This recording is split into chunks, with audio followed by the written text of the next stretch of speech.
Thank you everybody for joining us. My name is Sid Ziegler. I'm with Outsports.com. We've been having a series of conversations about different issues in sports over the last couple of months to try to, at first it was to replace Outsports Pride, which is an annual event, which obviously didn't happen last month.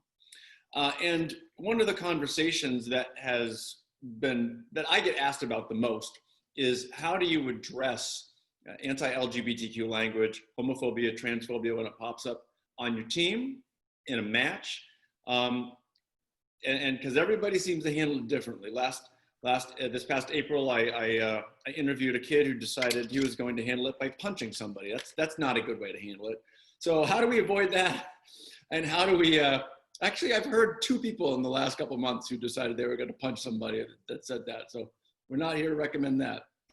I want to acknowledge that we did have this scheduled for last month. We felt it was important to postpone because we wanted to give space to important conversations that were happening and continue to happen about racial injustice in this country.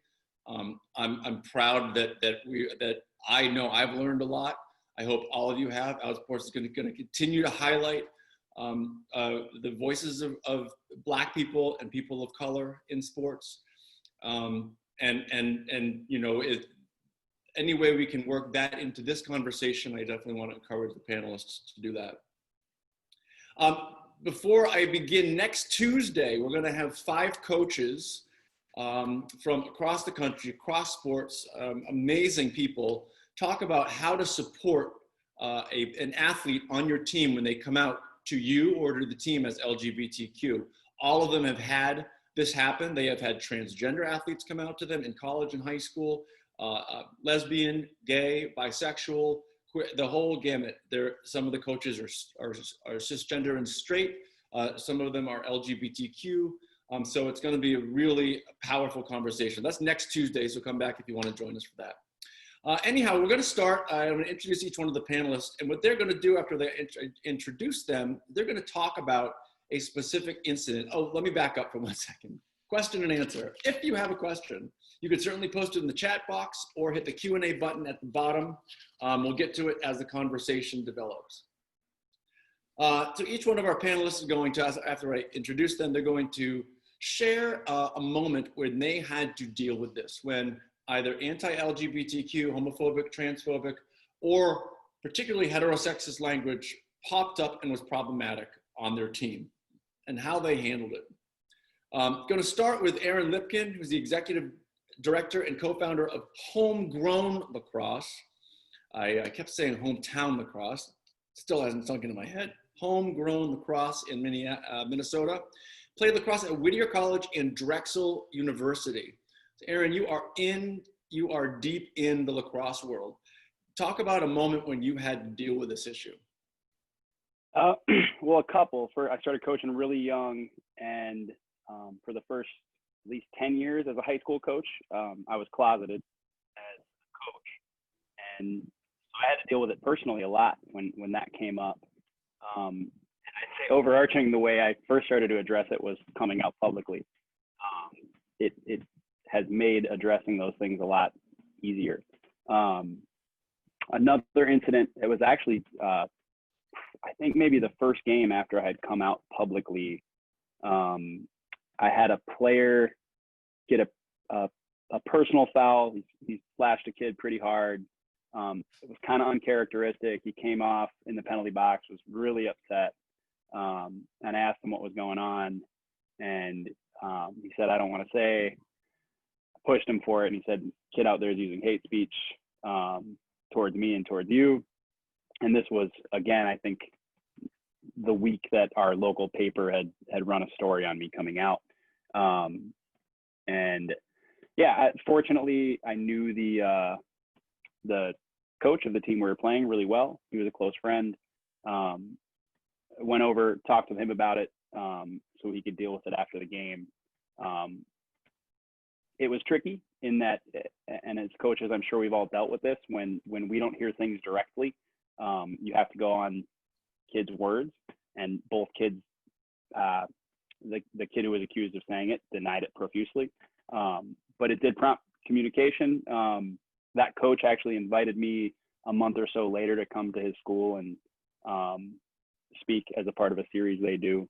And I was able to give a little bit more of my story, talk about what it was like growing up and being an athlete, closeted, and what it's been like coming out. And this was at a Catholic school, so it was good. And I think it was, I applaud that coach for taking that on. Aron, did you address it with the officials of the game at the time? I did not. And again, it was a tricky one in that I knew, and I had a sense that the officials would say the same thing, that if they didn't hear it directly, they wouldn't be able to do anything about it. And to be honest, I wasn't sure I believed the kid, but in this instance, I knew their coach really well. I actually think it was a preseason scrimmage, come to think of it. So I wanted to address it with their coach, and I trusted that he would root it out and get to the bottom of it. I'm curious if any of the other panelists have had that situation where during a match, one of your players comes to you and says they're using a homophobic, transphobic language out there on the field or the court. Not for me. Well, I've had it only in recent memory happen around kids telling me that other kids are being racist to them, since I run a soccer club that is primarily kids of color. And when we play almost entirely white players and teams, they're called all sorts of terrible, awful names. And it's a similar situation as Aron was just describing of, we didn't hear it. It's the kid's word versus the other kid's word. Referees aren't going to hear it. It's a game of soccer. There's a lot going on. So it's a matter of, similar to what Aron did, of trying to address it with the other coach. And, it depends on the relationship with the other coach and the other team. But the racism, sexism, homophobia, I mean, it's all under the same umbrella of hate of the other team trying to get at and under the skin of the players and the coaches. Well, I think that's so. Of course, the best laid plans. I now want to stop. I'm going to change the direction that we were going to go because I want to stay on this topic because I think this is interesting, and we're going to get to the different topics that each one of your experiences bring up. So, Kaig Lightner is founder and executive director of Portland Community Football Club, inclusive youth sports organization in Oregon. Kaig, do you know if the officials are told how to handle it? If a coach or a player comes to them and says they're using racist or homophobic or transphobic or sexist language on the field? Well, as usual, there's policies around what is, allowed and not allowed, and there's all sorts of language and state association policies, and United States Soccer Federation and all of that about the toleration won't happen of hate speech and lists all the things that aren't allowed. But when it comes down to it, you've got to have a referee who agrees with wanting to hold people accountable to that. And I think the hardest part is that often the referee doesn't hear it. It's kids saying things to each other in close proximity. And so if a referee hears it, they're on board with stepping in and issuing whatever the consequence may be for that. Then I think that referees, they do have a plan that they should follow. But boy, I haven't seen it happen very often. Yeah. Olivia Wynn is an assistant director of compliance and student athlete affairs at Temple University, where she was a fencer. And I know, Liv, your sport is a little bit different. It's not a mishmash of players. But as an administrator now, do you know if these kinds of things, of policies exist about how an official or how somebody outside of fencing even, how officials are supposed to handle this? Because when I mentioned before the story about the kid who punched the other kid, it was exactly this. The kid had complained to the officials. They did nothing, and he simply took matters into his own hands, literally. So I'm curious if you know, and consequently, that conference now has very specific procedures about what officials are supposed to do. Do you know anything about that in your conference? Sure. So like you were saying, it's different in all conferences. So I don't think there's any, from my knowledge, there's not any national policy on how to handle these situations. And I believe it's up to each conference to decide how they're going to handle this situation should they have one. And that's, I think, an issue in itself. I think the national office does give recommendations, but I don't think there's any set policies on how to handle this.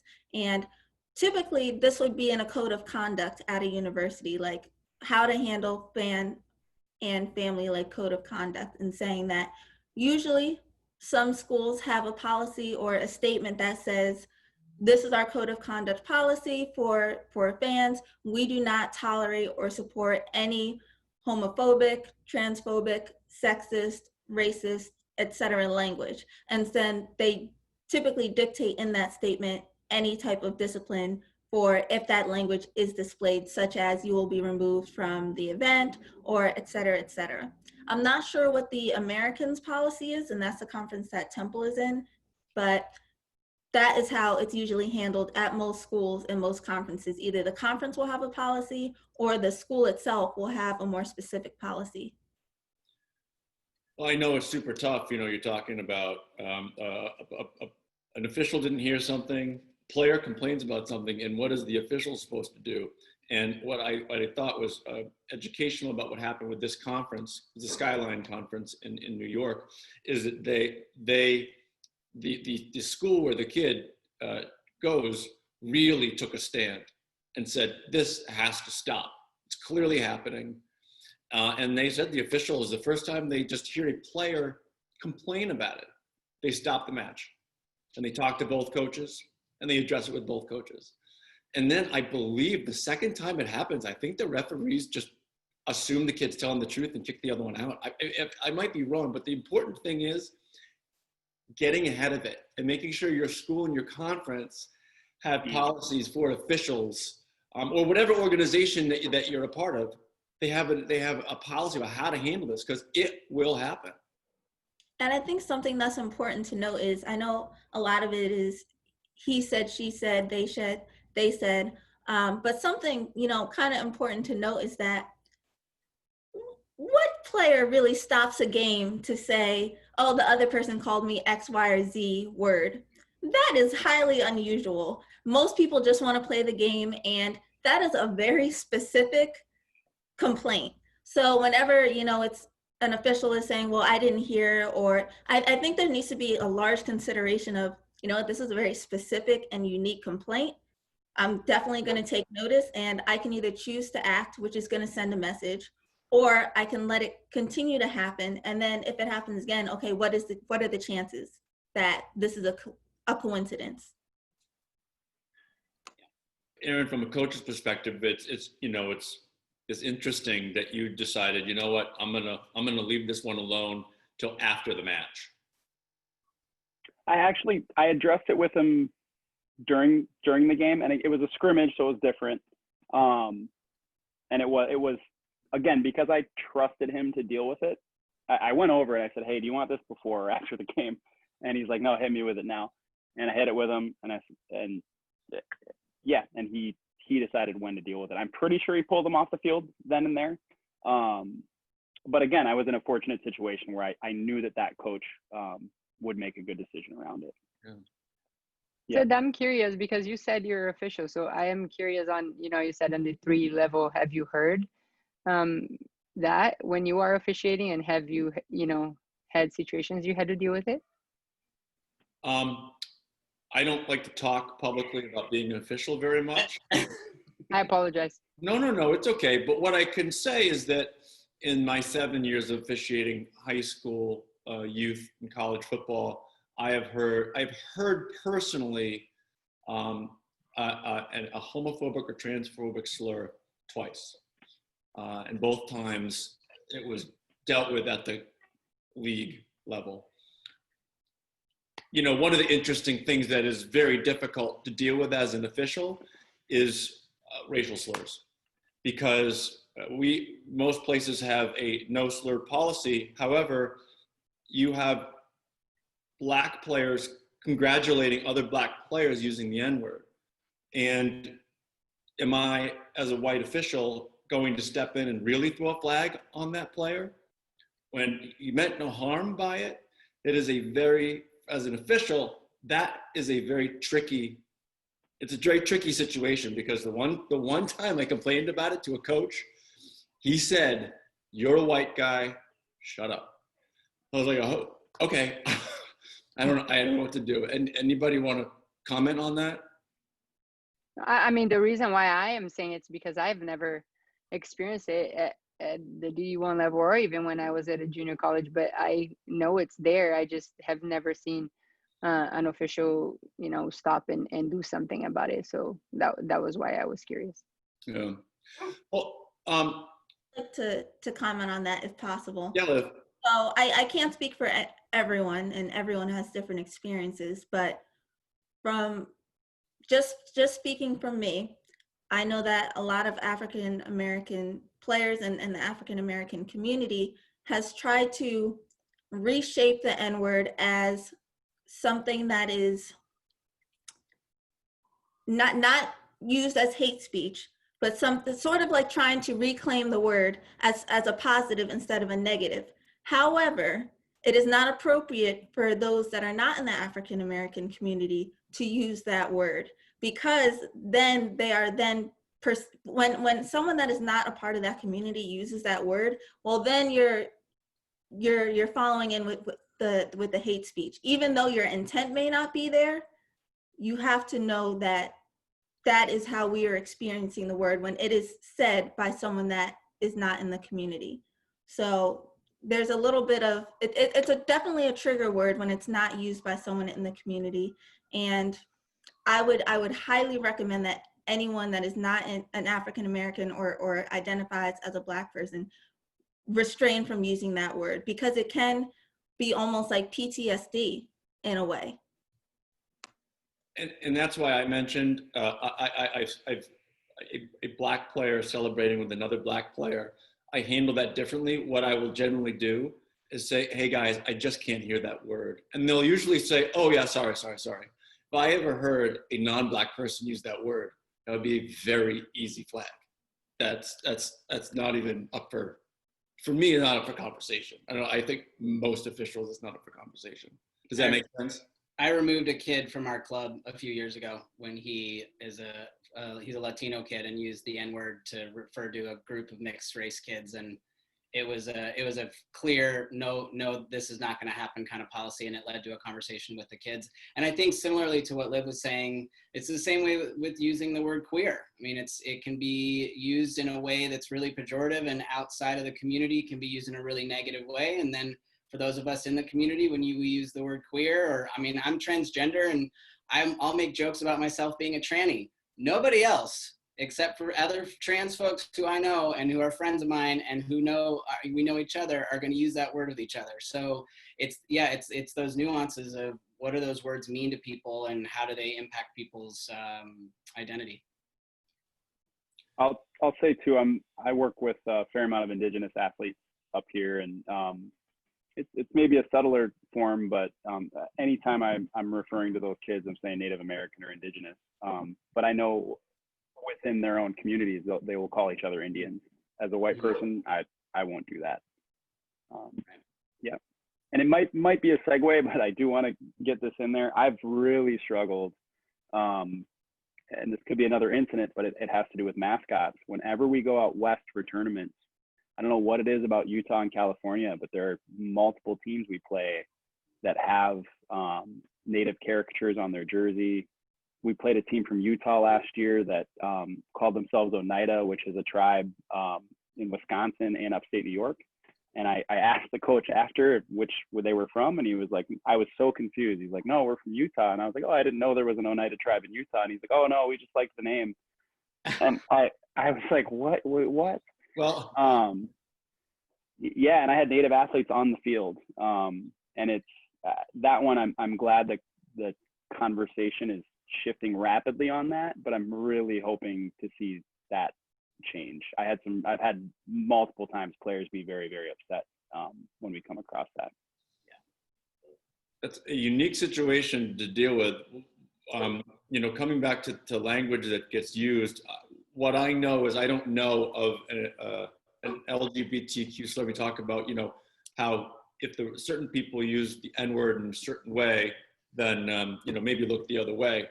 I don't know of an LGBTQ slur that is used in sports as a positive way, or in a community building way in any way.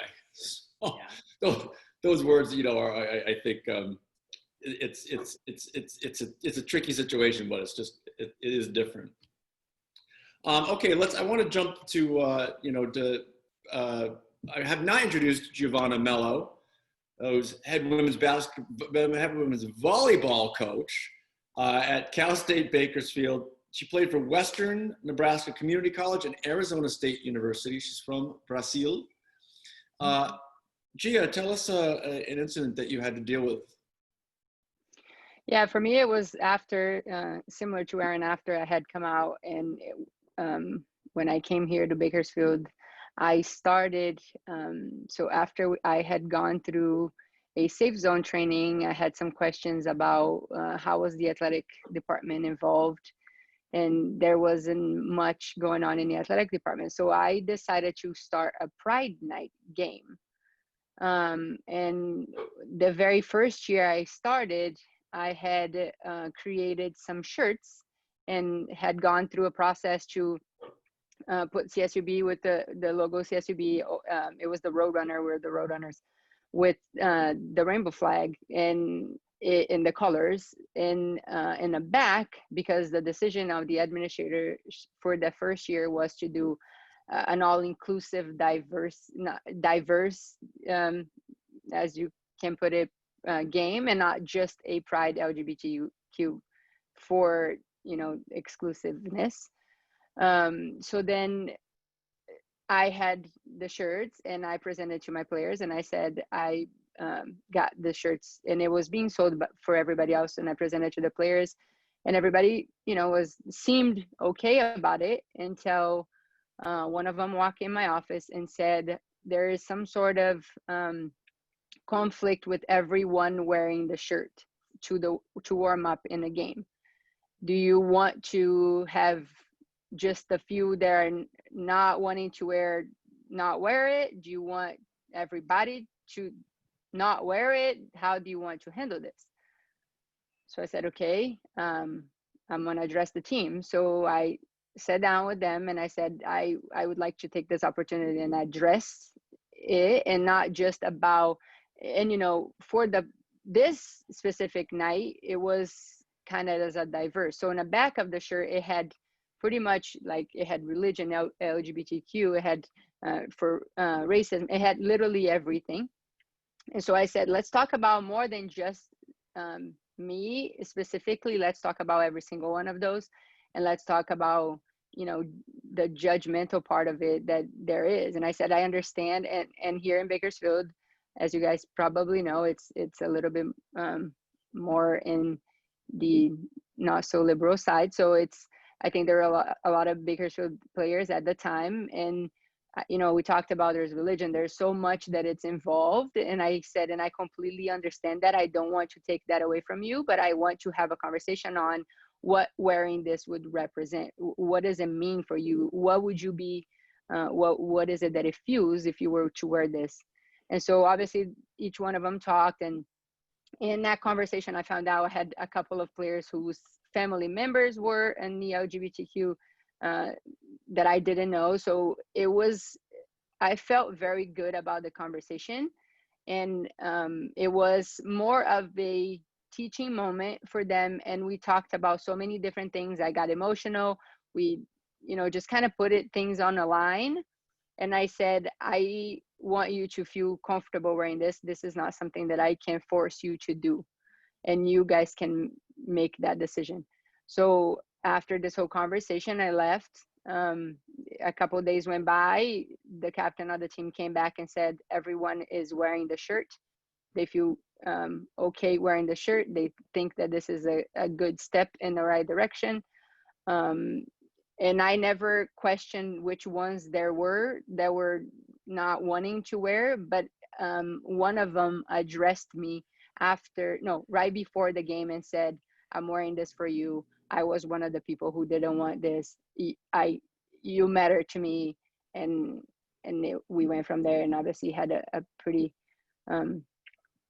I guess, progressive, it was to me a very important moment, and not just my career, but with my athletes. And it has led to where we are now in our department, and things have gone in a great, important direction. Did you win the game? Yes. Good. Hey, can I ask you, you mentioned safe sport training, I think you said right at the beginning. Could you explain what that is? Yeah, it's a safe zone training. So it's in the university, they hold it, and they invite everyone to participate, but it's not a mandatory thing in the athletic department by any means. I actually have asked many different members if they had participated. Some have, some not. And when you're done with it, you get a decal to put it on the next to the door, and it's kind of, it's an invitation saying that you're safe here to come have a conversation or whatever it is. And that was what got me started with the whole thing in the athletic department, was in a panel of that safe zone training. And it's a training, it's just explaining everything on all different aspects of the LGBTQ community. And it was the panel, when I asked, I said, have you ever experienced anything that that the athletic department has done, any athletes or anybody that have hurt you, or that you feel that you're not comfortable or not welcome? And they said, actually, no, but we have never been invited to anything athletically. We've never felt that there was any invitation to participate in anything athletically. Chris Grappendorf, she's actually the one who started everything in the affinity group at CSU-B, just put the link for the safe zone training there. But so after that, and having that conversation, I said, okay, I need to do something. I need to create something here. And at first I said, can I put that decal that was my first thought. Like, can I put that decal in anywhere? Like, can I do it in our schedules? Can I do it in things that attracts them to be a part of it? And obviously my athletic department said, this is not, something that we can do, but let's look on what we can. And I started just kind of researching, and that's when I found out a couple of teams had done the Pride Night, and I said, I have to do this. So then I went through some steps to get it approved, and it did. And like I said, the first year it was more of a diverse, they wanted to make it all inclusive. And in the second year, there was still some battles there. And then this past third year, it was like everything LGBTQ, and they did a video of me on my coming out video in the middle of the game between sets, and I think it caught a lot of people's eyes. I had a lot of people that, even from the administration, that came up to me and said, that video made it for me. Like, we need to do this every year. So that was, and they now this past year during Pride Month, our athletic department put that video, asked me to put that video out, and made their logo the colors of the rainbow. So I felt really good about it, because it had been 3 years to fight to get where we are now. So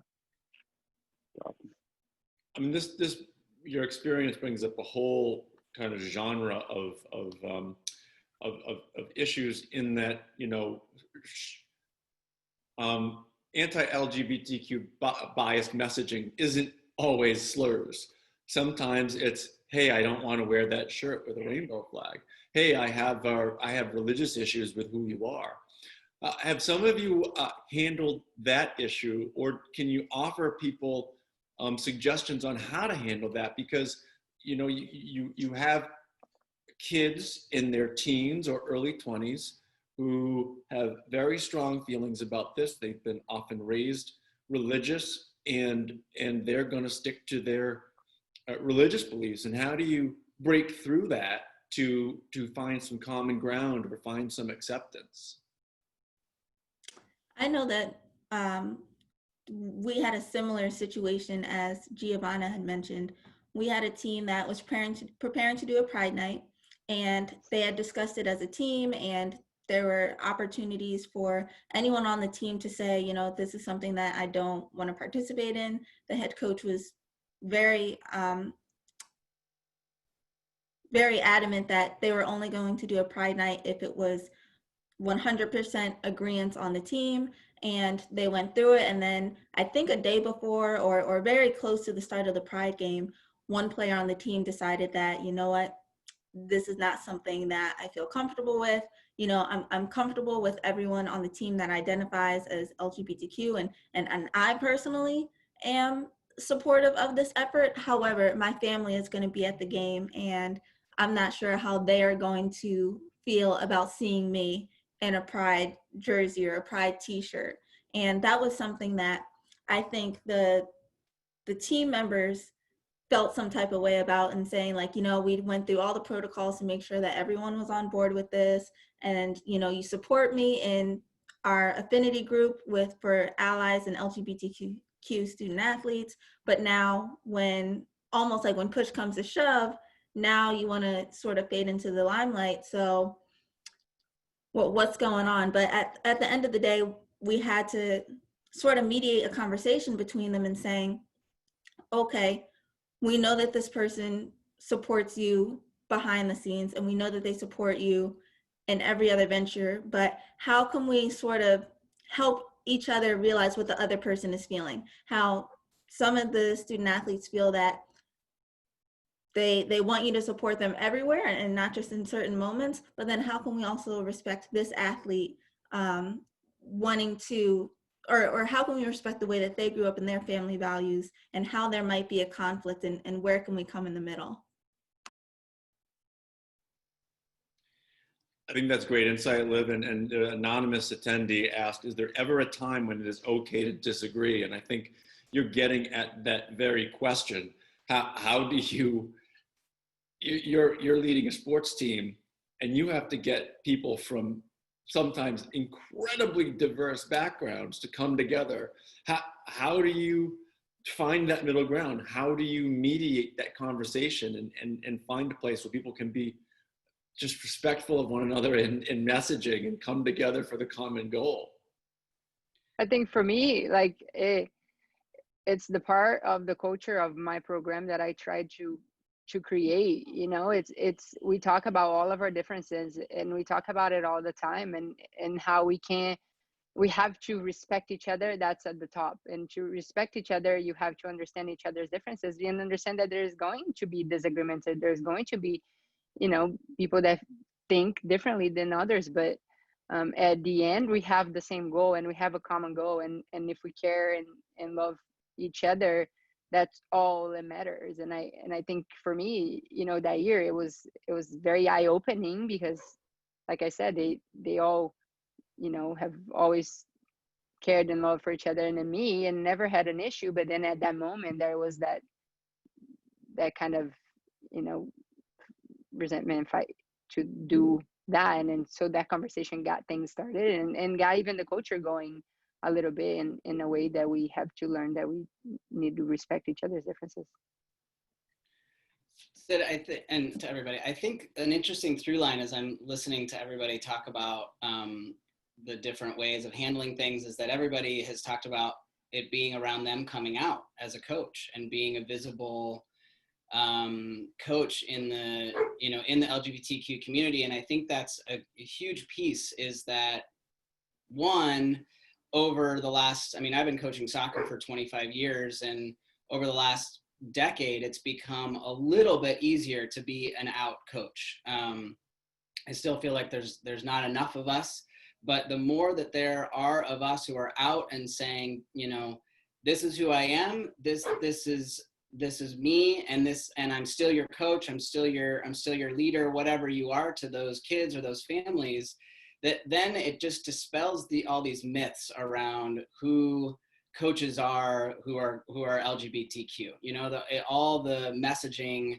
of, especially if you're working with younger kids, around we're, you know, scary and we're pedophiles, and like all the horrible messaging that's been in the world for so long. I think that gets dispelled when you're a real person and they've seen that you have coached their kids, and the players see that, oh, you're still the same person. And one of the things I keep thinking back to is how long I was closeted as a coach.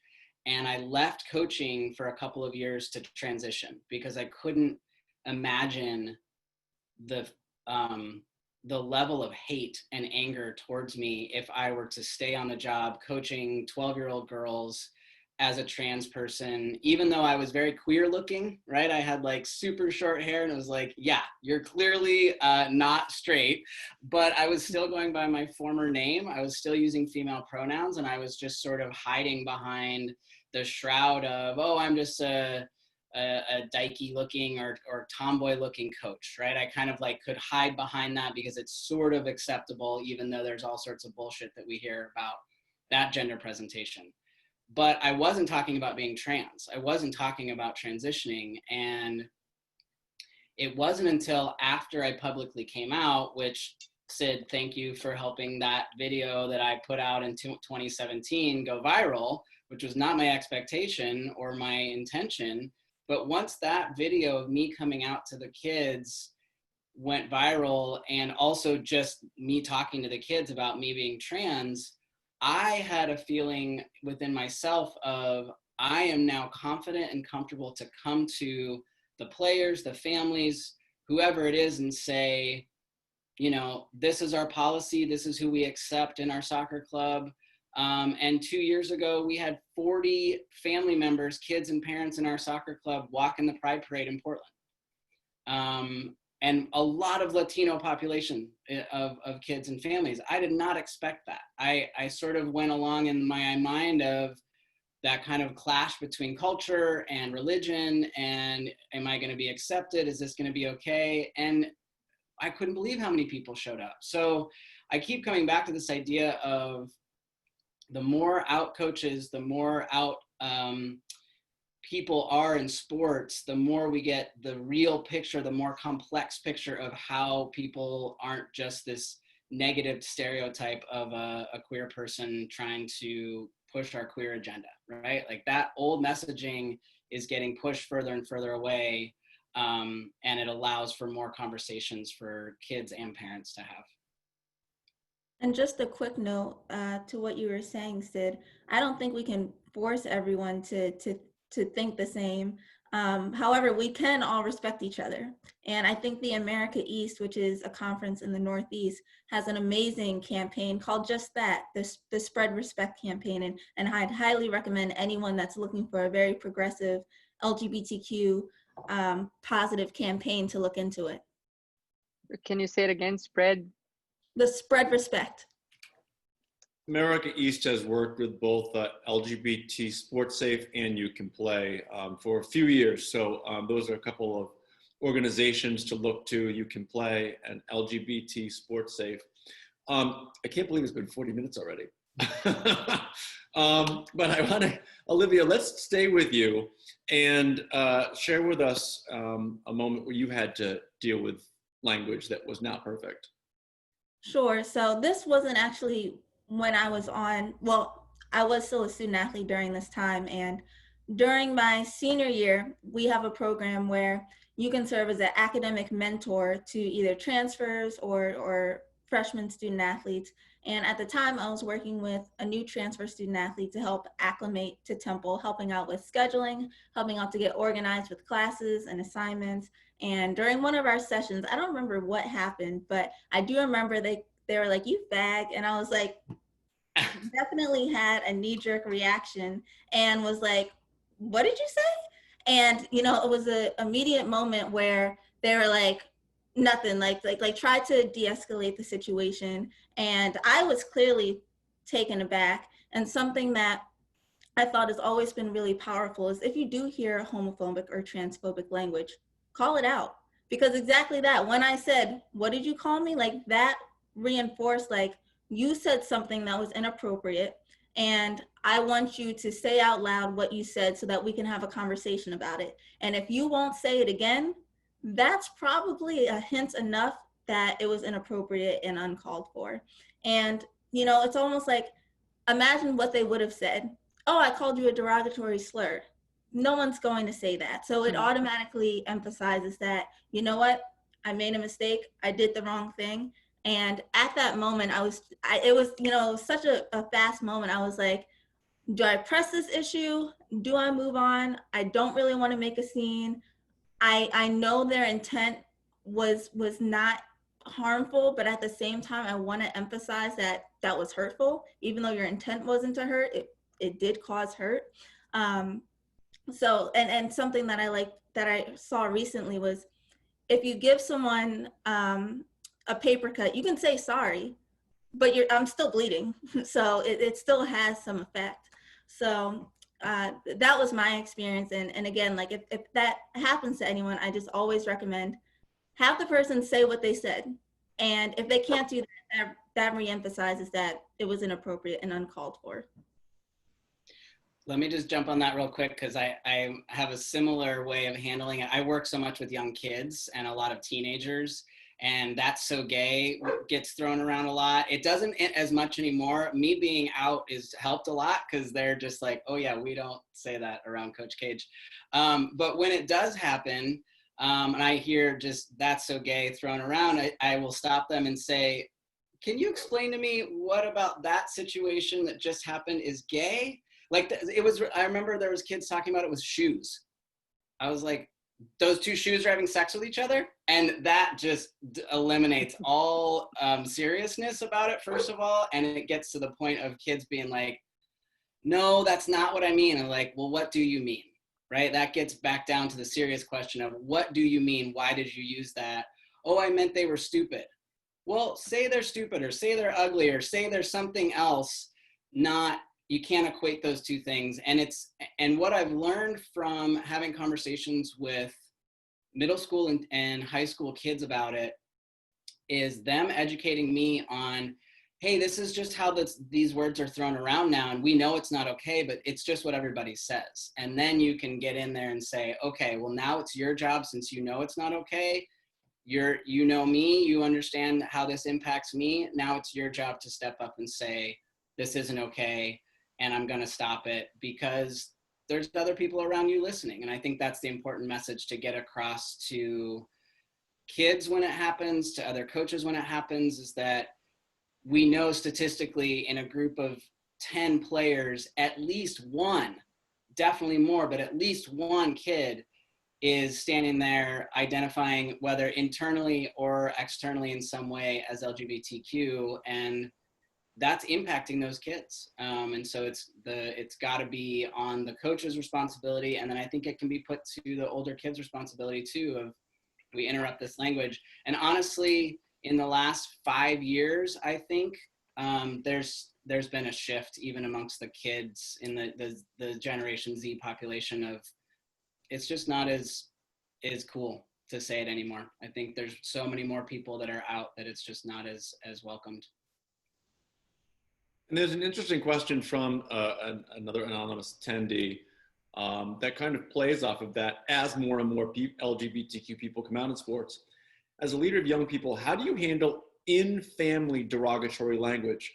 As Liv talked about the reappropriation of the N-word amongst Black people. As a lesbian, I hate the F word, but I know a lot of queer folks, especially young people, use it as a reappropriated term.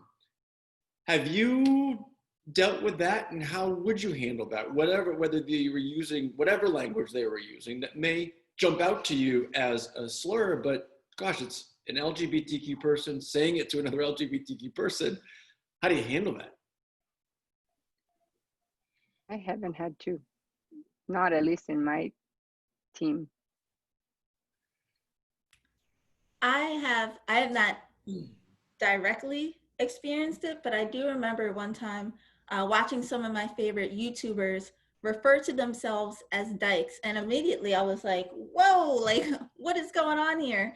And they had, they eventually, I think enough people were like, whoa, what's going on, that they explained it, and they said, oh, we've reappropriated this as a strong word for us, as a word that we like to use to describe our own community and something that we take pride in. However, it is not okay when, like Cage was saying, it's not okay when somebody outside of the community uses this word. And something that, how I personally look at it is, I may not feel comfortable with this word, but if somebody else in the community wants to use it and repurpose it as something that makes them feel strong and confident in who they in who they are, I'm going to respect it. I'm going to respect their choice to use it, and then I hope they respect my choice not to use it. And then we can both coexist. One of the things that jumps out at me is again, what you were talking about, Liv, with the N-word, is when non-LGBTQ people start feeling comfortable using that word.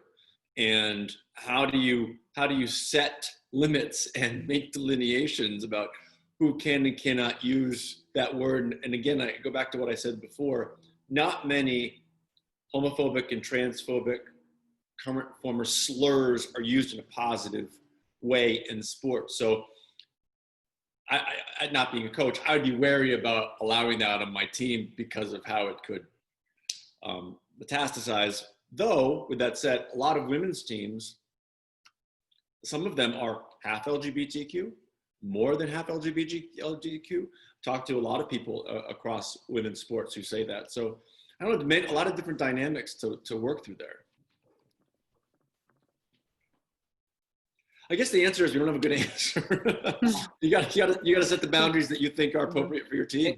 It's so nuanced. It's just about the culture that you want to set, and I think it also comes down to the culture of how we're talking about sexism. I mean, we can throw that in there as well, of how I've heard male coaches talking about, either saying, "Hey, ladies, pick it up," to their all boys team, right? We're still just talking about language. It's all these ideas of concepts and language that we just have assumptions that they are rules in the ways that our society operates, that girls will play like this and boys will play like that. And it all comes down to this idea of gender that is so false and so created.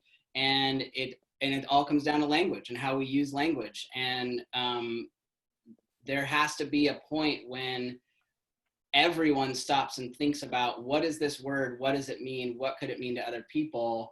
And I'm somebody who no one would ever assume that I'm transgender unless I tell them. And so if I'm out in public and I'm talking with another queer person and I say the word queer out loud, or I say fag out loud, and somebody looks around and turns at me, they're going to just see a straight white dude talking about somebody being a fag. Like, I have to think, as a queer person, I got to think about the language that I use. So I think too often just words get thrown around. We don't put enough thought into it. Can I just talk kind of the opposite of this? I think a moment that really moved me a lot further towards coming out. We do a leadership series every year where we bring every captain in the state, high school boys lacrosse captain in the state in, and then we bring in a keynote speaker to talk about leadership, hopefully give them some advice on what it means to be a captain. Really, really prominent lacrosse player, Kyle Harrison, has been doing it the last few years. And last 2 years ago, I was still closeted within the lacrosse world. He was talking about how leadership on the field matters in every other aspect of life. And he's going through the list in work, with your family, and he goes with your girlfriends or your boyfriend. Threw that in, and this is all male players. And I stood there, it just hit me, right? I've been playing lacrosse 20 plus years and I've never heard inclusive language. I followed up with him later and I wasn't even out to him. He's a person of color and he's a very thoughtful guy. But I reached out, I was texting him and I said, "Hey, you said this one thing. Was that because there were some moms in the crowd or because you were being inclusive?" And he just goes, "Yeah, both." And it stood out so much and meant so and in that moment I realized, I'm like, okay, I've got to move the needle on this. If something like that is standing out that much, then there's a lot more work to be done in lacrosse. So yeah, and I think this circles back on how to get ahead of it and set a culture. Is be intentional about not just about what you don't say, but what you do say. Aron, that is a great launching point for kind of a topic that I wanted to make sure we hit on is heterosexist language. How within sports in particular, a men's locker room, everyone just assumes everyone else is straight. And so you don't hear boyfriends and girlfriends, just your girlfriends. How do you address your players and if you are hearing just constantly heteronormative language, how do you address that with them? Because it really builds that, I've heard from athletes, that builds a bigger environment of fear, constantly hearing that, than a couple of slurs. I had one at practice today that I still haven't dealt with. I was a little too angry about guys being late to tackle that one. But yeah, two players I've known since third grade, Minneapolis kids. I was their high school coach for multiple years, and they're standing right next to me, and one of them is a super goofy kid. And I don't know what prompted it, but he looked at the other and he's like, maybe they were talking about social distancing, but he looks at him and he's like, back up or I'll kiss you. And then the other player just goes, ew. And I was like, that just hit me. And it was really subtle and not overt, but I'm just like, all right. And but yeah, I don't have the answer to that yet either. I liked how Kaig, in another example, really asked them to explain. Sometimes you're leading them in a direction, but I think that is a good way to be open and not jump to conclusions, especially with kids you don't know. And that language, for me, can be triggering, so I can jump to conclusions. And so, yeah, I think next time I see him, it will just be before I say, hey, this is how this made me feel, just, hey, what were you guys thinking? What did that mean? And then go from there. I'll say recently, earlier this year in January at the Black Student Athlete Summit, there was a student athlete that presented on LGBTQ plus student athletes in college athletics. And someone stood up to ask a question, and they said, how do we support LGBTQ student athletes if we don't know that we have them? And the student athlete gave an amazing response and said, you don't have to know that they're there to stick up for them. And it was just like, everyone just started clapping. Like, it was just a great moment. And so I think it's the same thing. Like, do you need to know that somebody identifies to support them? Shouldn't you support them regardless? And it's almost the same thing of like, if you have an all-white team, you should still know not to use the N-word, even though you don't have a person of color on that team. So it's almost the same concept. And you should always be thinking to be inclusive, no matter who is actually in the room, because you're speaking for everyone that's not. I mean, and obviously, I don't know if it's because it's me saying, but when I speak with my team, I always say something boyfriends or girlfriends. And sometimes they kind of giggle, and I know that they maybe giggle because they know it's coming from me, but I'm like, we don't know. I don't know. I can't assume. I know some of them have, when they speak about it, boyfriends, but I always, when I say something like that, I say boyfriends or girlfriends. And so I try to myself put it in there and include it just so I am inclusive. But I agree. I guess we don't have the answers in sometimes some of those situations. Well, and I think we could even push the envelope a little bit more and be even more just gender neutral on it, like boyfriend and girlfriend. Sure. Yeah, sure, people identify with those, but there's some people that don't identify as boy or girl, and there's boyfriend Correct. Or girlfriend. And just as I'm sitting here thinking of it, G, I'm like, wait, that's also outdated a little. True. Right, that is right? True. And I'm like a trans person and trying to keep up with all the language. So the other thing, as I was talking, I was thinking too, like, oh crap, okay, maybe I need to add something else. So, give us some language to think through on that. Yeah. So an option could be, you could say things like partner, sweetie, date, significant other, special friend, significant other. I mean, ask if you're working with kids or young adults who are of dating age, ask them what are the words that they use, because quite honestly, I cannot keep up with all the new words and vernacular. I'm 40 years old and I feel like I'm 80 years old sometimes when it comes to the language, and it's so great. I love it. I never would have thought as a young athlete when I was a kid, just getting teased and bullied about not fitting into the gender norms, I never ever would have thought that this would be the way it is now. So I just saw somebody mention that kids use my person. My person. Yeah. I love that. I hear that all the time, man.